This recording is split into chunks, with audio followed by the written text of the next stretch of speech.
Sejarah munculnya tentang ramalan dan primbon ya. Ini sesuatu hal yang menarik, apalagi untuk kawula muda. Terkadang ramalan-ramalan berkaitan dengan jodoh, rezeki, peruntungan, dan juga karir itu tentunya. Namun sebelumnya kita harus tahu dulu sejarah dari ramalan atau sering dikenal dengan primbon itu seperti apa. Jadi kalau kita kaji ya secara metafisika, bahwasanya meramal ataupun memprediksi ataupun memperkirakan itu satu lingkup dengan time travel. Jadi kalau kita kenal sebelumnya tentang retrokognisi, itu lawannya adalah prekognisi. Jadi pre itu memprediksi kognisi atau suatu kejadian yang akan datang berdasarkan data-data yang pernah ada ataupun peluang-peluang yang akan muncul. Ibarat kata dalam pola hukum ilmu sejarah bahwasanya peristiwa ataupun kejadian sejarah itu tidak akan pernah terjadi kembali, namun polanya yang akan kemudian terjadi kembali. Sehingga hal ini mengikuti dari barisan dan deret aritmatika, di mana pola-polanya semisal sekarang terjadi satu pandemi, kita bisa memprediksi 100 tahun kemudian. Sehingga di sini dalam melakukan ramalan ataupun primbon, itu tentunya ada satu pakem-pakem tertentu ataupun satu catatan-catatan tertentu di mana dulu diambil dari korespondensi yang memiliki karakter yang sama. Seperti halnya yang sering kita kenal ya dalam primbon itu adalah weton, di mana weton mengambil penjumlahan antara hari dan juga pasaran dalam kalender Jawa. Sebagai contoh, misal orang yang lahirnya Rabu Pahing itu karakternya seperti ini, seperti ini, seperti ini, dan nanti jika ini dipakai untuk peruntungan ataupun karir, itu kedepannya seperti apa. Namun juga bisa dipakai untuk mengetahui apesnya ataupun kesialannya juga seperti apa. Karena ini tidak ada kaitannya sama sekali dengan hal-hal yang berkaitan dengan magis ataupun mistis, tapi semuanya berdasarkan data yang pernah ada. Ya, jadi berdasarkan data statistik yang pernah ada, itu beberapa kajian-kajian ini menjadi satu pola himpunan yang diambil dari semisal 100 koresponden orang pada masa lampau dengan weton tersebut, itu memiliki karakter dan peruntungannya seperti ini. Kemudian dari semuanya dirangkum dalam satu catatan ataupun buku primbon, dan dari weton ini menjadi acuan beberapa orang yang terlahir berikutnya. Probabilitasnya seperti apa, dan hal ini juga dipakai untuk perhitungan jodoh, seperti halnya misal Kamis Legi bertemu dengan Jumat Pahing, itu peruntungannya baik karena pada zaman lampau orang ini baik juga. Namun sebagai studi kasus berikutnya, jika ternyata dihitungkan dapatnya tidak baik, itu bukan berarti kita kemudian bisa memvonisnya ini negatif, juga tidak, karena ketika kita melihat suatu ramalan atau prediksi, itu tentunya hanya menjadi sebagai acuan ataupun rambu-rambu saja, di mana kita tetap yakin atas kebesaran dari Tuhan Yang Maha Kuasa, dan semuanya ini kita pakai hanya sebagai seperti pegangan ataupun sebagai pertimbangan saja. Jadi kalau kita lihat ataupun kita lihat tentang peluang yang akan muncul ataupun probabilitas, itu bisa kita maknai 50-50 dahulu. Jadi bisa muncul, bisa tidak. Karena dalam pemahaman kita jangan sampai kita keliru ataupun nanti jadi celaka ketika berkaitan dengan masa yang akan datang ataupun masa depan itu dengan kata-kata melihat. Namun jika melihat berarti secara peluangnya itu di atas 90%, dan ada satu hal lagi yang tidak boleh adalah mendahului atau seperti halnya mengerti lebih dahulu dari kehendak Tuhan Yang Maha Kuasa, karena bisa satu hal yang ini ya berdampak buruk ya ketika apa yang sudah kita sampaikan ternyata tidak terjadi. Tapi kalau kita mengacu pada catatan yang sudah ada berdasarkan statistika dan probabilitas, jika ternyata peluangnya itu tidak muncul, tidak apa-apa, karena di sini adalah memprediksi atau memprekognisi seperti itu.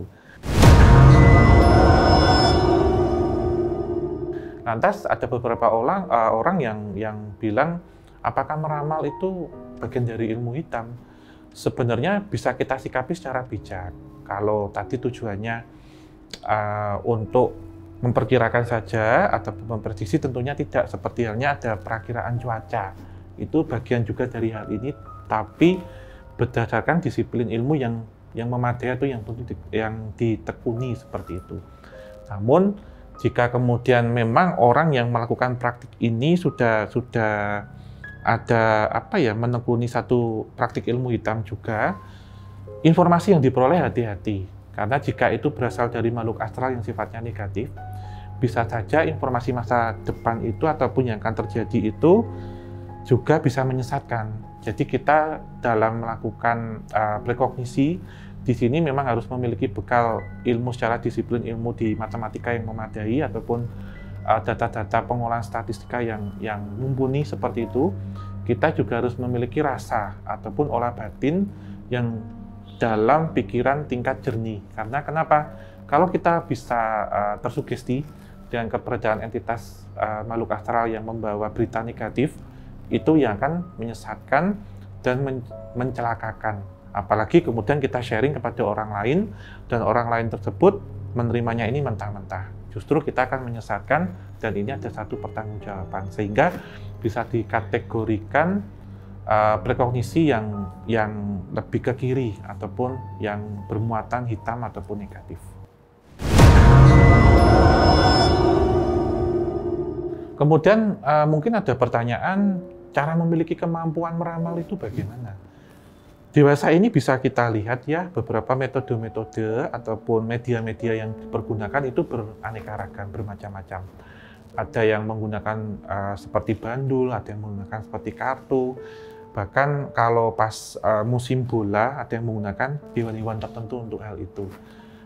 Namun sebenarnya yang paling tepat adalah ketika kita akan memperkirakan ya atau memprediksi itu dengan disiplin ilmu yang kita pahami saja, seperti halnya perakiraan cuaca sebagai contoh. Lantas juga kalau untuk perhitungan weton, itu weton berdasarkan beberapa perhitungan-perhitungan data statistika ataupun probabilitas, seperti halnya di aplikasi penggunaan ilmu matematika. Dan yang ketiga, ini seperti halnya dalam pelacakan data ataupun pelacakan sumber-sumber untuk sejarah, di mana kalau prekognisi, ini lawannya adalah retrokognisi. Retrokognisi itu menjadi sumber tersier ataupun sumber ketiga dalam kita mengkaji suatu peristiwa atau kejadian dari masa lampau. Salah satu ahli nujum ya, atau meramal, atau juga prekognisi yang terkenal dari Nusantara, terlebih di Tanah Jawa, itu adalah Sri Aji Jayabaya dari Kerajaan Kediri, di mana beliau ini menuliskan banyak syair-syair yang kemudian setelah ribuan tahun, bahkan ratusan tahun ya, dari beliau itu menjadi kenyataan.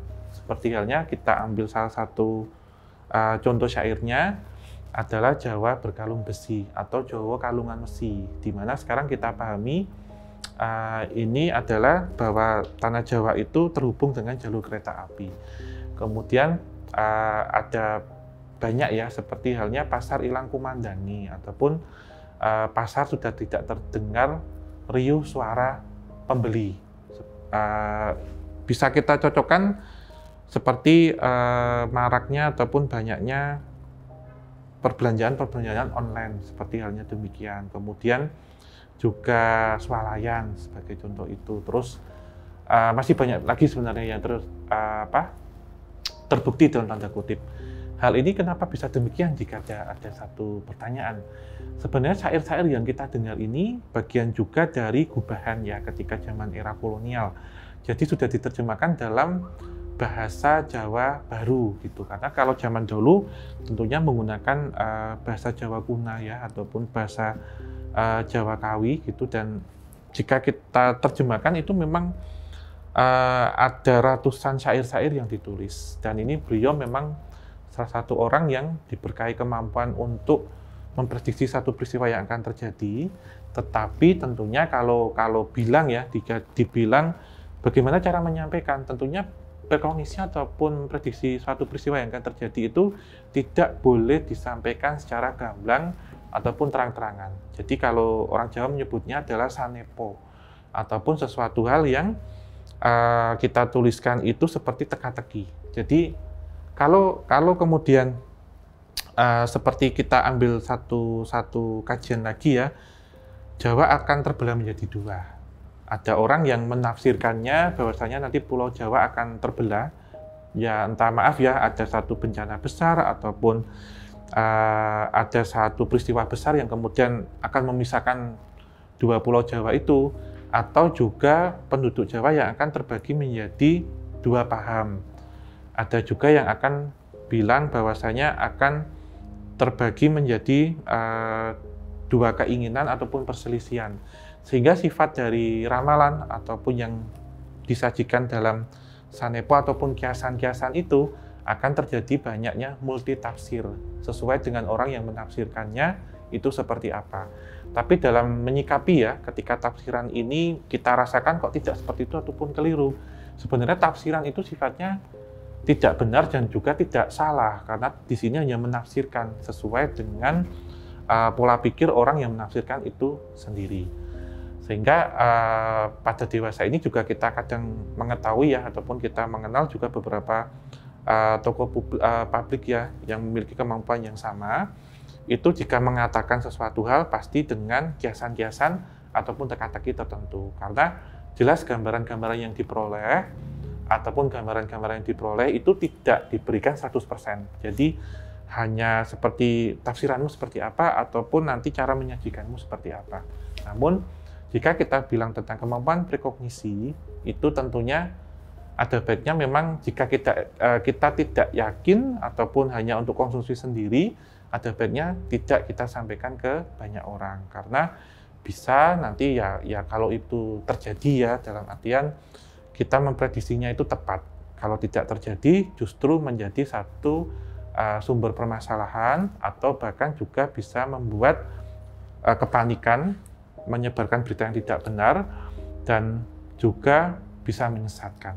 Sekian kelas kuliah misteri dari saya. Jika ingin tetap mengikuti mata kuliah yang lainnya, jangan lupa subscribe channel YouTube Shopee Indonesia. Saya Om Hao, pamit undur diri. Sampai jumpa pada kesempatan kuliah yang berikutnya. Salam Rahayu.